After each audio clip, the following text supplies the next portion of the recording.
quantumlaserpointers.com.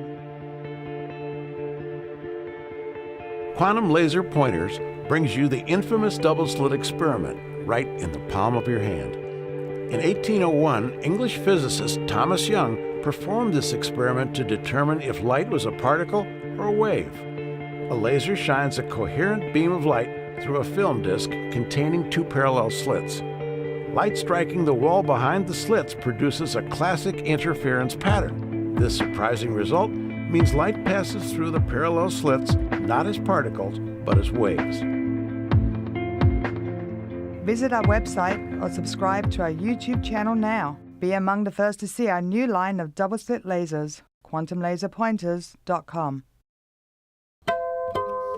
If you pluck the string of an electric guitar, it makes no sound, right? It's only when the body of the guitar records the shape of the string and plays it back through an amplifier that you hear sound. Similarly, when, let's say, two black holes orbit and collide, they ring the three-dimensional drum of space-time. It's like the whole space rings like a drum.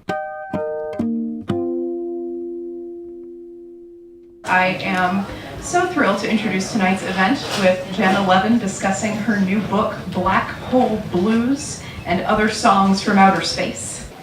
Jenna Levin is a professor of physics and astronomy at Barnard College of Columbia University. She has been awarded a Guggenheim Fellowship and has contributed to an understanding of black holes, the cosmology of extra dimensions, and gravitational waves in the shape of space-time. So I did want to talk about the discovery. How many people heard on February 11th the announcement of what people touted as the discovery of the century? How many people heard about the announcement? How many people sat rapt while it was being explained? Okay, same number of people. How many people within about an hour were like, yeah, I don't get it? Okay, that's probably all of you still. No, it's not an insult. It's just an incredibly subtle and difficult subject. When the Higgs particle was discovered, how many people heard about the Higgs discovery? You know, it's hard to understand the role the Higgs plays in physics, but it's not hard to understand that a particle was created by smashing two things together, right? You smash two things together, you make debris, you made a particle. The gravitational wave discovery is so esoteric. Here's how esoteric it is. In 1915, Einstein writes down his general theory of relativity. It's his lifetime accomplishment. That year, Karl Schwarzschild, who's a German infantry soldier, writes him from it's actually the Russian front. I was going to say the Prussian front, but it was the Russian front during World War I, and says, I've been reading the Prussian Academy of Sciences between calculating ballistic trajectories, as you do, and I've been thinking about solutions to your equations, and he wrote down the solution for the existence of black holes. Now, nobody called them black holes at the time, but it initiated a correspondence between Einstein and Schwarzschild, and Einstein said to him, the most important topic for me to turn to at this time isn't these, you know, this mathematical solution is beautiful, but nothing will allow something like that to form. So the most important topic is the existence of gravitational waves. And he says to Schwarzschild, I don't really think they exist. So let me tell you what they are. The idea that Einstein comes up with is that space-time around a massive object is curved. Now, how do I know that? If I were to take like this book and I was to throw it, was that bad grammar? I speak pretty good English. I write pretty well. I was to throw it. I were to, were to throw. If I threw that book, would it travel a straight line? It would travel a curved path. It's that simple for Einstein. The Earth is not pulling on the object. The object is falling freely around the Earth. It must be that the space around the Earth is curved. I mean, it's really intuitive, actually, if you think about it. And if I threw the book harder, it would take a straighter path, but still curved. And if I threw it hard enough, it would actually go into orbit around the Earth, and it would be a circle. It would be falling all the time, but always just clearing the horizon.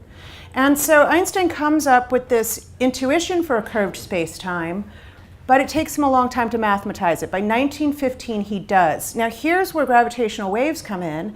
If I'm to move the Earth those curves must follow the Earth, right? The International Space Station is in a circular orbit around the Earth. If the Earth moves, surely the circle has to move with it. But nothing can travel faster than the speed of light. So the waves in the shape of space-time must communicate to the rest of the universe that the Earth has moved and relocated, and that the circular orbit of the International Space Station has relocated with the Earth. Those very waves are the gravitational waves. Now, Einstein told Schwarzschild in 1916 he didn't think that they were real. Okay, it's really interesting. And then in 1936-7, he writes a paper saying, again, he goes back and forth on this for a while. He writes a paper saying gravitational waves do not exist. Between acceptance of the publication and press, he sneaks in a different version that says that they do. And it goes on like this for a while. Somebody says, you know, Professor Einstein, you have to be very careful. Your name is going to be on these papers. And he thinks, my name is on plenty of wrong papers, you know. He said about himself, when I was a student, I was no Einstein.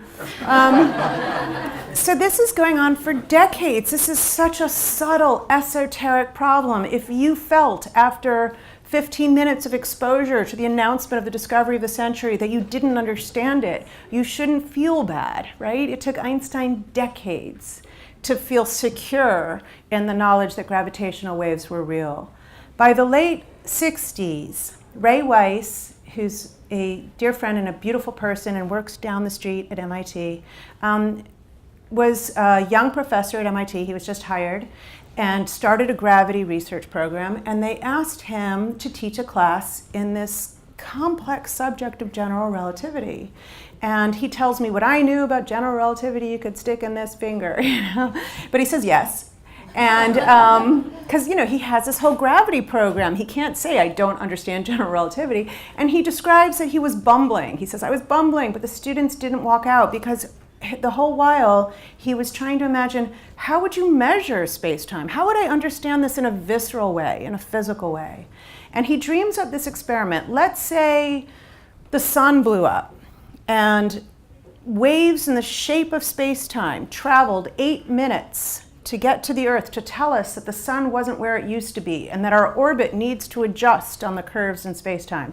And he imagines, what if I hung mirrors that would bob on the wave as it passed? And I put a laser between them, and the laser would keep track of the location of the mirrors. And it would tell me if the mirrors were bobbing on the wave. This is much like something bobbing on the ocean. And he called it a haiku. It turns out there aren't clocks precise enough to do that. So he went one step further. He said, imagine I made an L-shaped instrument so that mirrors at the ends of the L bobbed in the wave. And I put the laser shining between the mirrors. When the laser recombined back at the apex, if the mirrors didn't move, it would recombine perfectly. And if the mirrors oscillated on the wave, like things floating on the ocean, it would recombine imperfectly, and you could measure that. And he called it a haiku. He said you would think nothing would come of it. He started to build an instrument that was 1.5 meters long in the Plywood Palace. Do you all know about the Plywood Palace? This is part of your local history. The Plywood Palace, otherwise known as Building 20, was a shoddy structure thrown up on the MIT campus during the war effort. It was meant to encourage research in radar and microwave engineering, and it was meant to be up for 10 years at most and torn down. It was a crappy structure that inspired its inhabitants to violate it liberally. And they were so inspired by being able to punch holes through walls and tap things from the pipes and puncture holes through the ceiling that 9 Nobel Prizes came out of the Plywood Palace. Possibly a 10th with this discovery. And Ray started to build his 1.5 meter little machine in the Plywood Palace, dreaming of the sun blowing up and oscillating the mirrors. And one of his colleagues literally said, I'd do better looking out the window. And it was true. He realized he couldn't detect anything from the sun blowing up. And that's because gravity is incredibly weak. You know, the whole Earth is pulling on me, and I have no problem resisting the Earth. That's crazy. Gravity is phenomenally weak. And at this time, early 70s, people didn't even know black holes were real, let alone that gravitational waves were real, right? So what could possibly cause space-time to ring energetically enough that it would be detectable, and people weren't sure there was anything. So Ray tries to get some money for his little machine and is turned down by the National Science Foundation. And he finds out that people in Germany have heard about his idea and are building a better version, and it's bigger, and it's technologically more sophisticated, and they're great scientists, and they're great engineers. And he's got nothing. He's got no money. He has no backing from MIT. No offense, MIT. Now he has backing from MIT, trust me. And he thinks to himself, I'm gonna miss out. Now I have to tell you there's something else about the machine, and that is that it is not like a telescope. If you think about everything we know about astronomy, we really know about things that come to us from light. We take pictures of the sky, right? The Hubble pictures in all these different wave bands. We have this kind of silent movie of the universe. It traces back 14 billion years. It's 92 billion years across. Light years, sorry, rather, across. But it's a silent movie. Gravitational waves are not light. It's like a ringing drum of space-time itself. I liken the instrument Ray dreamt up to an electric guitar. How many people play electric guitar? More of you play electric guitar. I know that you just don't want to admit it. If you pluck the string of an electric guitar, it makes no sound, right? It's only when the body of the guitar records the shape of the string and plays it back through an amplifier that you hear sound. Similarly, when, let's say, two black holes orbit and collide, they ring the three-dimensional drum of space-time. It's like the whole space rings like a drum. And LIGO is like the body of the musical instrument. It records the ringing shape of the drum by these mirrors. And it plays it back through conventional amplifiers. The experimentalists literally listen to the detector in the control room. They listen to it. So this is not a telescope. It's different. It's like a recording. It's a recording of the sounds from space. So Ray's at this point where he says to me, when I was a kid, I had one ambition in life, and it was to make music easier to hear. It was to make a better circuit for FM systems so people could listen to the Philharmonic in my living room. And he had this dream of this crazy cosmic recording device to record the sounds of space. This was very integrated in who he was. And he said, I was about to lose out. I had no funding. I did not have the support of my colleagues. And he says to me, the next big event was I met Kip. So Kip Thorne is an iconic astrophysicist who, at the age of 30, was already a professor at Caltech and super accomplished. And I feel like Kip dreamt of something bigger even than himself. And they began this campaign. Now we're going to fast forward 50 years. Everyone thinks that on February 11th, when they heard the announcement, these people just turned on the machine and it succeeded. Ray is in his 80s. He is still walking the tubes, looking for wasps. It turns out urine from the wasps corrodes the steel, stainless steel, causes punctures in the vacuums. He's there all the time. He's working on experiments. I cannot tell you how many times people have said to me, we better ask Ray, what's going on.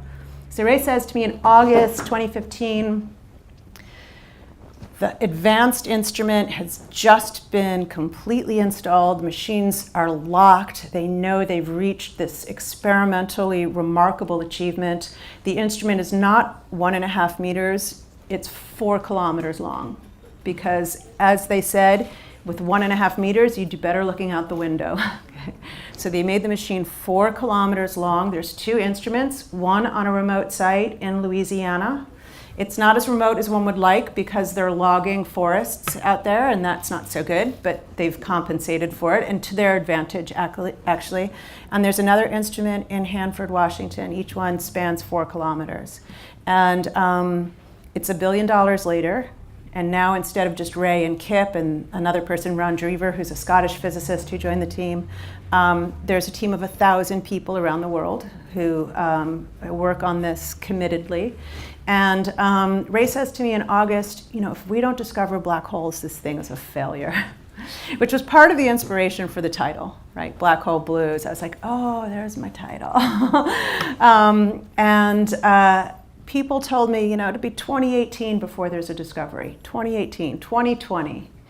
And instead, in September 13th, 2015, They turn the instruments on, which just means that they're locked, which is no mean feat. It's not like flicking a switch. It's a big operation to get the laser locked so that it's really hitting the mirrors and everything's where it's supposed to be. But they decide that they're not ready yet, so they postpone the science runs. They're not ready yet. They're not in any big hurry. It's going to be 2018 before they make a discovery, after all. They're not in any big hurry. So they're interrupting the machine. Ray says, on Sunday night, I was there looking for radio interference. Luckily, my wife told me I had to come home. So he gets on a plane, he goes back to Maine.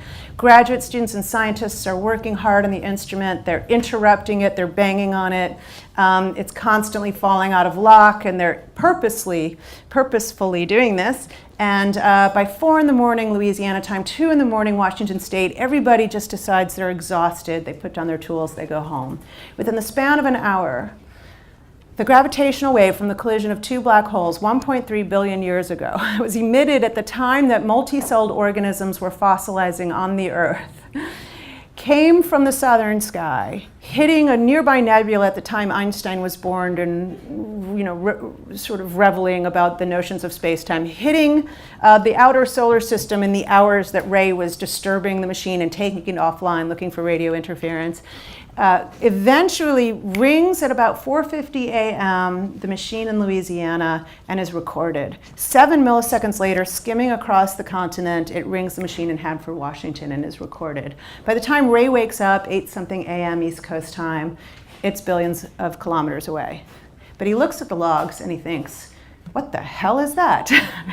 He sees in the logs a signal candidate event.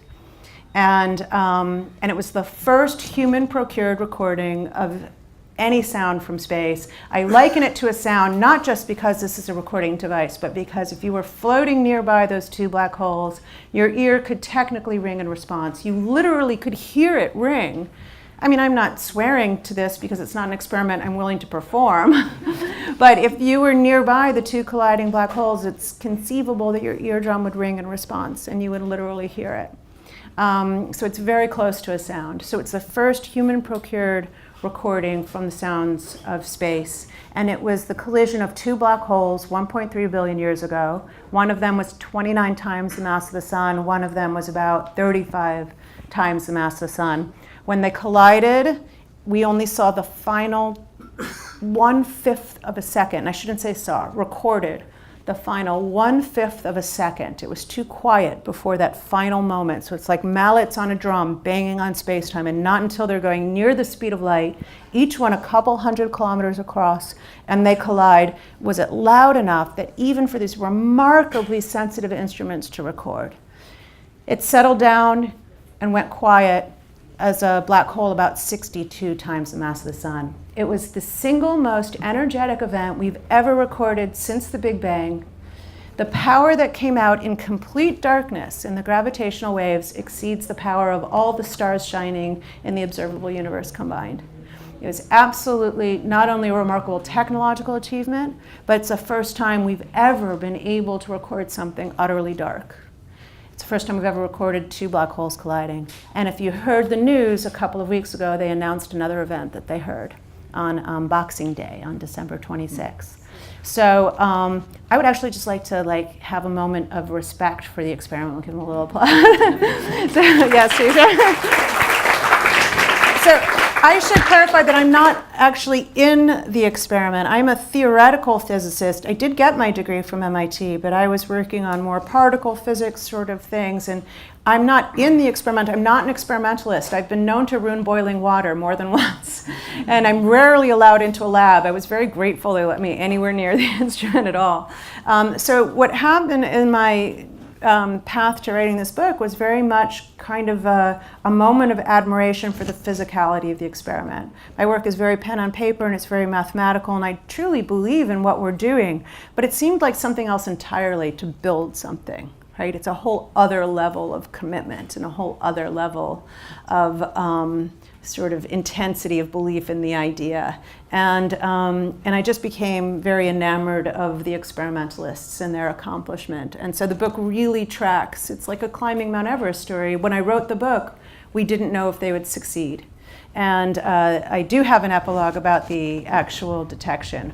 But I love that the book was written without the knowledge of the success, because I think it really conveys the sort of intensity and insanity that's involved with a scientific endeavor like this. And I think it really epitomizes Ray's statement, if we don't detect black holes, this thing is a failure. That's quite a thing to say at 83, after you've been doing this for 50 years. But it's an honest thing to say. So thank you very much, and I'm happy to take questions at this point.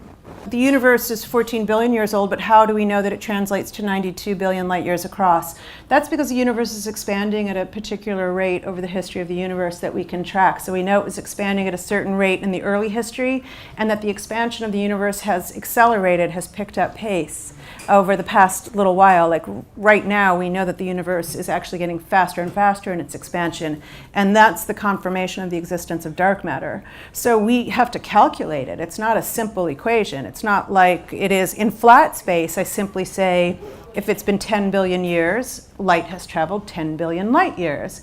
But in an expanding universe, the expansion of the universe makes that bigger.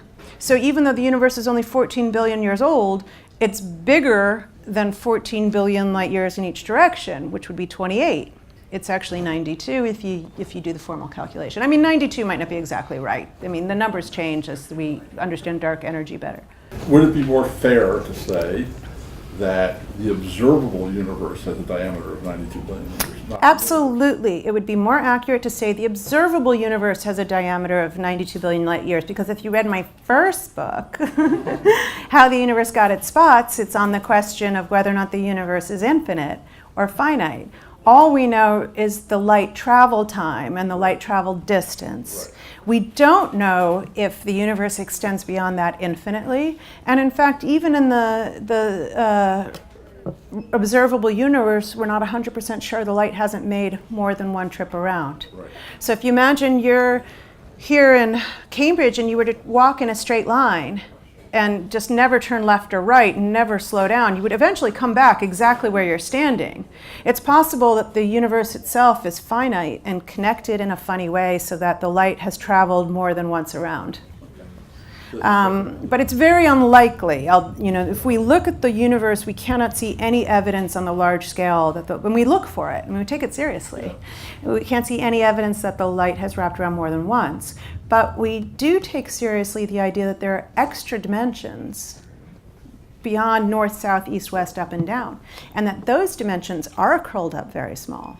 And so it might be that when the universe is born, it's born democratically with like 10 spatial dimensions, all of which are wrapped up, but for some peculiar reason, only 3 become large. And so this is one of the intriguing questions. Why would 6 stay tightly small and 3 become large? Although even as we speak, there's no observational data that says there's more than 3 spatial dimensions. Well, I have a theory that dark energy could come from the extraspatial dimensions, so maybe dark energy is an observation of extraspatial dimensions, or maybe I'm wrong. Those are both very valid possibilities. Okay. But I'm not attached to these theories. Like if it's wrong, it's wrong. Okay. We're just grasping at straws at this stage. The second part of the question was, analogies are great, vital to understand things. Yeah. But this is one scientific experiment, if you will, that did receive wide publicity. It was widely reported even on cable news conferences. Yeah, it was amazing. I did Al Jazeera. Yeah, so the thing is it fair to say, and I just want to know if I'm right or wrong about this, that I think that right now in this country you have millions of, let's say, laymen, casual observers, walking around thinking, oh, scientists actually recorded sound, where in fact it's no more sound than if you plug in headphones into a radio telescope. Oh, it is more sound than that. Is it? Yes, and I'll tell you, I understand what you're saying. So if I can translate. So the Cassini mission, which went by Saturn's rings and things like this, recorded electromagnetic radiation, which is a form of light, in the radio band, and simply opted to translate it into sound, which you can do all the time. It's just like a cool thing you can do with filters. This is technically different in the following sense. If you were floating near the black holes and they were colliding, you have to put yourself at an optimal distance. They actually ring space-time in the human auditory range. Your eardrum, as a mechanism, at least it's conceivable, okay, I haven't studied the anatomy in detail, but at least it's conceivable, would ring in response. Even in the absence of air, you would hear the black holes. You wouldn't see them, Okay, your eye is not a detector of gravitational waves. Okay. You would technically hear them, at least conceivably. It's hypothetically possible. Okay. And so in that sense, it's much closer to sound. It's much more like the electric guitar. So if I unplug an electric guitar and I play it, there's some sense in which you know what I mean when I say it's making a sound, even though I have to plug it into the amplifier to finalize it. So I do think it's much deeper than a crude sonification of data. But I read somewhere that Stephen Hawking said that the mathematics of the black hole looks like you get it by understanding that it's a two-dimensional thing, but it's then projected into three-dimensional. Yeah. And that sounds like a black hole then is evidence that the universe is a hologram. Yeah, this is really due to Lenny Susskind and Gerard de Tooft. Yeah. Are you asking if that's true? Yes. It's that simple. The universe really has the possibility of being a hologram because the mathematics is that it's two-dimensional. It's very, very important stuff, is what I can say now, and it's clearly the case. It's a really deep stuff. The idea is this, that the event horizon of the black hole, which is the region beyond which light cannot escape, which is the shadow of the black hole, that area measures the amount of information that can be stored in it, not the volume. Okay, it doesn't.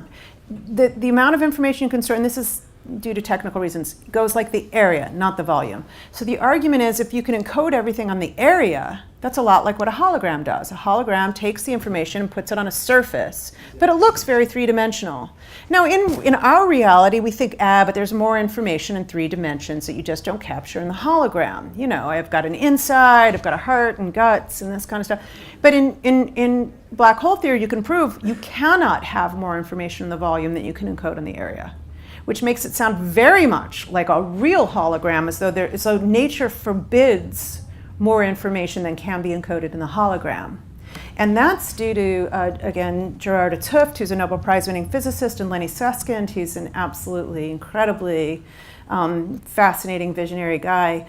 As far as we can tell, that may well be true, but this is really forefront stuff that's in hot debate, and it's not resolved. A lot of other reasons to believe that the universe is a hologram that get it wrong and probably then. Well, we'd like to be able to do the same thing in cosmology. We'd like to be able to say that if I look out at the universe and I see that it's expanding and I have an observable horizon, which is what was sort of brought up earlier, that all of the information in the entire volume of space can be encoded on the surface of this observable. Similar kinds of arguments. It hasn't been effectively translated to cosmology yet. That is something that everyone would like to do, but have not done yet successfully. How did they know it was 123 billion years ago and it was 2 black holes? Plus or minus a couple 100 million years. I mean, give or take one. If you imagine hearing your iPhone, you know the ringtone so well that you can tell if it's far away, right? And similarly, we know we can predict incredibly well, and this took decades of hard work on the theorists' behalf, decades of hard work to be able to model the ringtone, which actually you can get on ligo.org for your phone. So that when they first got the recording, it looked a lot like black hole collision, but it took them time to analyze and get the masses right and fit it. So basically what you're fitting is sort of the note that's being played depends on the masses. How loud it is depends on the masses and the distance. And you can fit these things to tell if it's 2 black holes that are 10 solar masses each and closer, or 30 solar masses and farther, and you can fit it within a certain error. And we don't know the distance to better than a few 100 million years. We don't. But, that's not bad. We don't care so much about the distance. I mean, we might later as we get further along, because it'll mean we're hearing them further in the past if they're further away, and that might be relevant for us understanding the systems. But it's a pretty easy thing to lock in after several decades of hard work. Are the speeds of the collision always the same when black holes are moving through space? And if not, then how do you determine their mass? Because the rings of different masses should. Yeah, the speed. So the black hole mass determines the size. So these black holes were a couple of 100 kilometers across, which is pretty small, right? And they're roughly 30 times the mass of the sun, but they fit into a couple 100 kilometers. Seriously intense objects, and so that means that that you can tell how fast they're going around each other because they're really close together. If you had much, much bigger black holes, in some sense they'd be going slower and they'd be further apart. So you can tell both how fast they're going and how many orbits they take. That also helps you determine their sizes, right? So if you think about it, sorry? The ring you're able to. Yeah, because basically it's like mallets on a drum. It sort of oscillates it oscillates actually twice every full circle. So it tells us how fast they're orbiting, which tells us how close together they are, which tells us how small they are, right? And that tells us their masses. So, so the question, more abstract question is, can I reconstruct the motion size of the mallets from the sound I hear of the ringing drum? And the answer is yes. Now there are some things we can't tell very well, but the masses and the distance we can tell pretty well. They're also spinning, and that's harder to determine. What would be needed to visualize a gravitational wave? So you would rather visualize it than hear it. What? Do you have a stereo system? Do you ever see the wave, like if they play the bass? You know how they do? That's the same thing. Okay, so if you look at the data in a picture, it looks like what you would look at if you're looking at GarageBand and you're turning down the bass.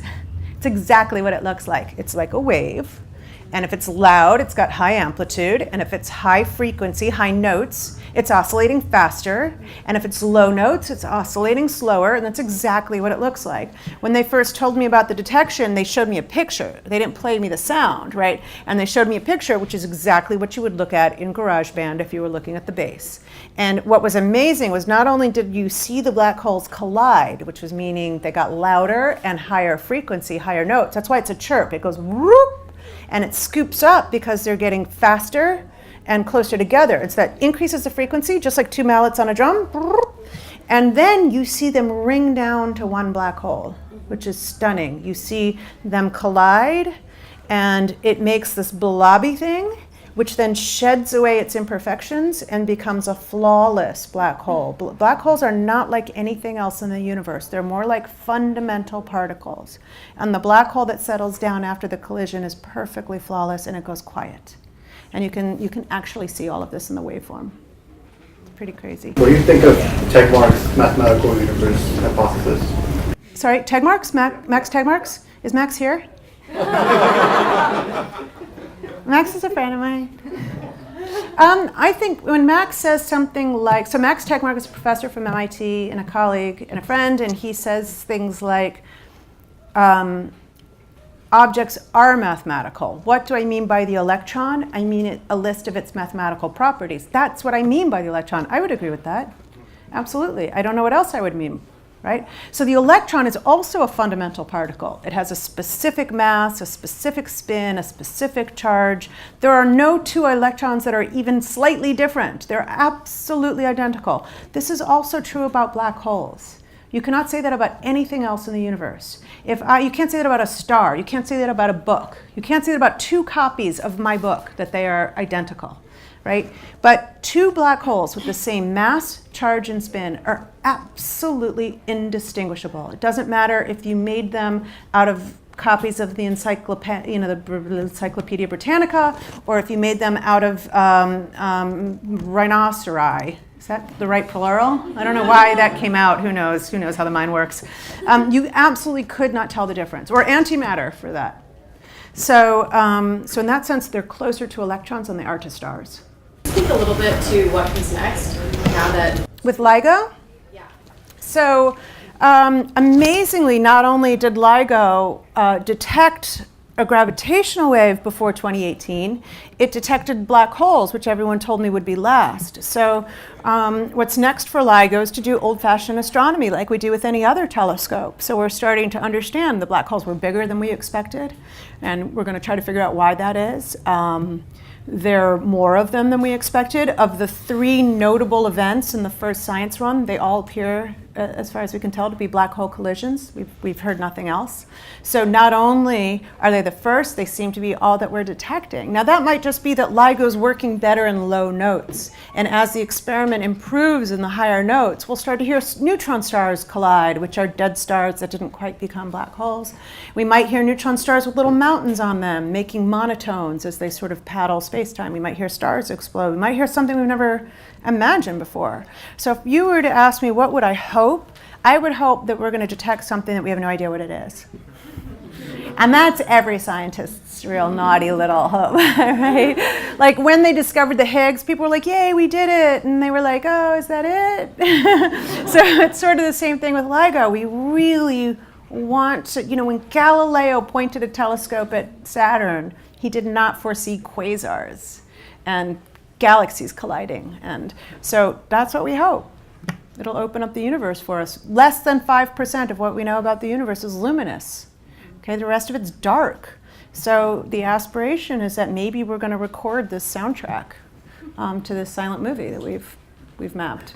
How did you negotiate being there as a writer versus being a professional? That's a really good question. I started out writing a book about black holes, which is my bread and butter. I teach black holes all the time. I research black holes. I've written many papers about them. I gave a TED Talk in 2011, and when I came off the stage, somebody said to me, I heard you're writing a book about black holes. And I was like, it's my agent here. Sure enough, he was already hawking the book. And I thought, all right, I could do that in my sleep. Instead, I ended up doing something really different, a much more narrative book where these guys are like characters in a novel, really. And it was very hard for me to redirect. It's a lot like science. You set out with a certain hypothesis and then you have to realize that there's something more interesting in the other direction. And it was really painful for me. It's why my book was 2 years late, and it was also why it was perfectly timed with the discovery. So had I not been 2 years late, you all wouldn't be here. And it was hard because I have a long-term relationship with a lot of the scientists on the team, and I didn't want to suddenly become the writer and not the scientist. And all I can say is that was difficult.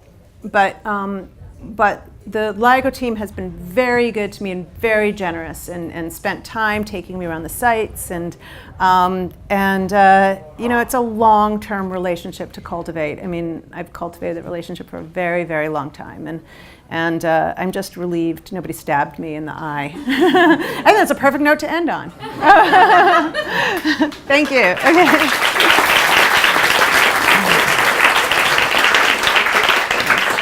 GE being the green company it is, I think there's an opportunity for them to do something really creative and visionary here, perhaps set an example for what the rest of the Boston waterfront could be doing. Presumably their lawyers have checked the maps and know where they're going to locate. Similarly, when let's say two black holes orbit and collide, they ring the three-dimensional drum of space-time. It's like the whole space rings like a drum. I am so thrilled to introduce tonight's event with Jenna Levin discussing her new book, Black Hole Blues and Other Songs from Outer Space. Jenna Levin is a professor of physics and astronomy at Barnard College of Columbia University. She has been awarded a Guggenheim Fellowship and has contributed to an understanding of black holes, the cosmology of extra dimensions, and gravitational waves in the shape of space-time. So I did want to talk about the discovery. How many people heard on February 11th the announcement of what people touted as the discovery of the century? How many people heard about the announcement? How many people sat rapt while it was being explained? Okay, same number of people. How many people within about an hour were like, yeah, I don't get it? Okay, that's probably all of you still. No, it's not an insult. It's just an incredibly subtle and difficult subject when the Higgs will allow something like that to form. So the most important topic is the existence of gravitational waves. And he says to Schwarzschild, I don't really think they exist. So let me tell you what they are. The idea that Einstein comes up with is that space-time around a massive object is curved. Now, how do I know that? If I were to take like this book and I was to throw it, was that bad grammar? I speak pretty good English. I write pretty well. I was to throw it. I were to, were to throw. If I threw that book, would it travel a straight line? It would travel a curved path.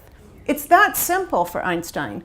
The Earth is not pulling on the object is falling freely around the Earth. It must be that the space around the Earth is curved. I mean, it's really intuitive, actually, if you think about it. And if I threw the book harder, it would take a straighter path, but still curved. And if I threw it hard enough, it would actually go into orbit around the Earth, and it would be a circle. It would be falling all the time, but always just clearing the horizon. And so Einstein comes up with Higgs particle was discovered. How many people heard about the Higgs discovery? You know, it's hard to understand the role the Higgs plays in physics, but it's not hard to understand that a particle was created by smashing two things together, right? You smash two things together, you make debris, you made a particle. The gravitational wave discovery is so esoteric. Here's how esoteric it is. In 1915, Einstein writes down his general theory of relativity. It's his lifetime accomplishment.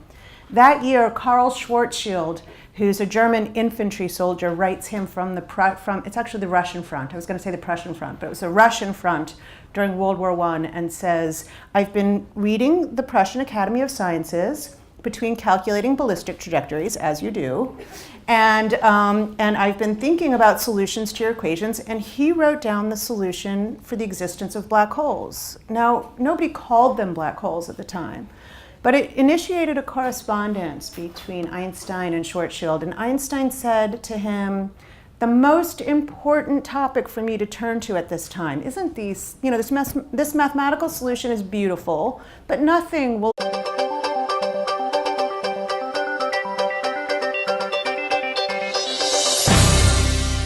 QuantumLaserPointers.com. Quantum Laser Pointers brings you the infamous double-slit experiment right in the palm of your hand. In 1801, English physicist Thomas Young performed this experiment to determine if light was a particle or a wave. A laser shines a coherent beam of light through a film disc containing two parallel slits. Light striking the wall behind the slits produces a classic interference pattern. This surprising result means light passes through the parallel slits not as particles, but as waves. Visit our website or subscribe to our YouTube channel now. Be among the first to see our new line of double-slit lasers, QuantumLaserPointers.com. If you pluck the string of an electric guitar, it makes no sound, right? It's only when the body of the guitar records the shape of the string and plays it back through an amplifier that you hear sound. This intuition for a curved space-time, but it takes him a long time to mathematize it. By 1915, he does. Now, here's where gravitational waves come in. If I'm to move the Earth, those curves must follow the Earth, right? The International Space Station is in a circular orbit around the Earth. If the Earth moves, surely the circle has to move with it. But nothing can travel faster than the speed of light.